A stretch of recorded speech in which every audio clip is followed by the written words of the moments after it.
Hi all. Friday என்ன லஞ்சுன்னு பார்க்கலாம். ஒரு 1/2 கேஜி சிக்கன் எடுத்துக்கே. இதுக்கு ஒரு ஒரு 1/2 கப்பு தயிர், மஞ்சள் தூள், மிளகாத்தூள், 3 பச்சை மிளகா, 1 டேபிள் ஸ்பூன் இஞ்சி பூண்டு பேஸ்ட்டு, ஒரு 1/2 லெமனு நல்லா ஸ்க்வீஸ் பண்ணி மிக்ஸ் பண்ணி எடுத்துக்கிறேன். இதுக்கு கொஞ்சமாக சால்ட் தேவை. சால்ட் போட மறந்துட்டு இப்போ சால்ட் ஆட் பண்ணி நல்லா மிக்ஸ் பண்ணி ஒரு 1 ஹவர் மேரினேட் பண்ண விடுறேன். இப்போ ஒரு ட்ரை பேனில் ஒரு பட்டை, அன்னாசிப்பூ,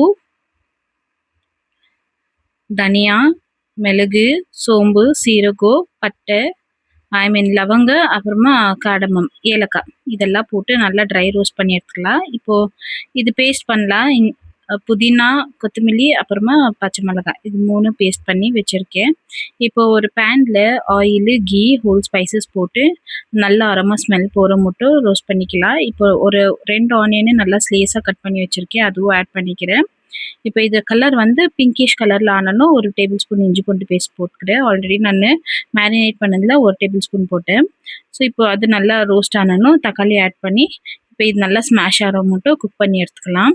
இப்போ நான் ட்ரை ரோஸ்ட் பண்ணி வச்சுருக்கேன் எல்லா ஹோல் ஸ்பைசஸும் நல்லா பவுடராக அரைச்சி அப்புறமா அந்த பேஸ்ட் அரைச்சி இதில் சேர்த்துக்க போகிறேன். இப்போ இதுதான் பேஸே நம்மளுக்கு மசாலா. கொஞ்சமாக உப்பு தேவைப்படுச்சு, உப்பு போட்டுடணும். மேரினேட் பண்ணி வச்சுருக்க சிக்கனை இதில் ஆட் பண்ணி நல்லா மிக்ஸ் பண்ணி விட்டுக்கலாம். இதில் எக்ஸஸ் ஆஃப் வாட்டர் வந்து எக்ஸஸ் ஆஃப் மசாலா கொஞ்சம் தண்ணி ஊற்றி இதில் ஆட் பண்ணிக்கிறேன். ஆல்ரெடி இதில் தண்ணி இருக்கிறதுனால தண்ணி பார்த்து ஆட் பண்ணிக்கலாம். இதில் என்கிட்ட கொஞ்சம் டபுள் பீன்ஸ் இருந்துச்சு, அதை கொஞ்சம் இதுலேயே சேர்த்துக்கினேன் நான், இன்னும் டேஸ்ட் நல்லா கொடுக்கும்னு சொல்லிட்டு. இப்போ இது நல்லா மிக்ஸ் பண்ணி வச்சிடலாம். இப்போ அரிசி எவ்வளோ எடுத்துக்கிறேன்னா அவ்வளோ 1:2 ரேஷியோ மாதிரி நான் 2 கிளாஸ் அரிசி எடுத்தேன். 3 கிளாஸ் தண்ணி போதுன்னு சொல்லிட்டு கொஞ்சமாக உப்பு ஆட் பண்ணி இது நல்லா கொதி வரட்டும். இது நல்லா கொதி வந்தோன்னே இந்த ஸ்டேஜில் நான் என்ன பண்ண போகிறேன், உப்பு செக் பண்ணிக்க போகிறேன். செக் பண்ணிட்டு கரெக்டாக இருந்தால் விட்டுடுறேன். அப்புறமா கொஞ்சம் அரிசி எடுத்து இதில் ஆட் பண்ணிக்க போகிறேன். நல்லா ஊற வச்ச அரிசி இது வந்து சீரக சம்பாவில் செஞ்ச பிரியாணி செம்ம டேஸ்ட்டாக இருந்துச்சு. அரிசி கழுவி அப்படியே விட்டுட்டு தண்ணிலேயே ஊற வைக்கல.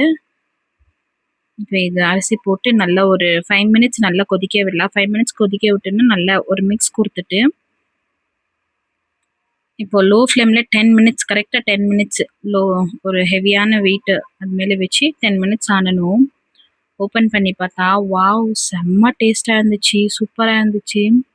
எங்கள் மம்மி வந்து டேஸ்ட் பண்ணி பார்த்தாங்க. மம்மி என்னம்மா கடையில் செஞ்ச மாதிரியே இருக்குது, கலரு டேஸ்ட்டு சூப்பராக இருக்குதுன்னு சொன்னாங்க.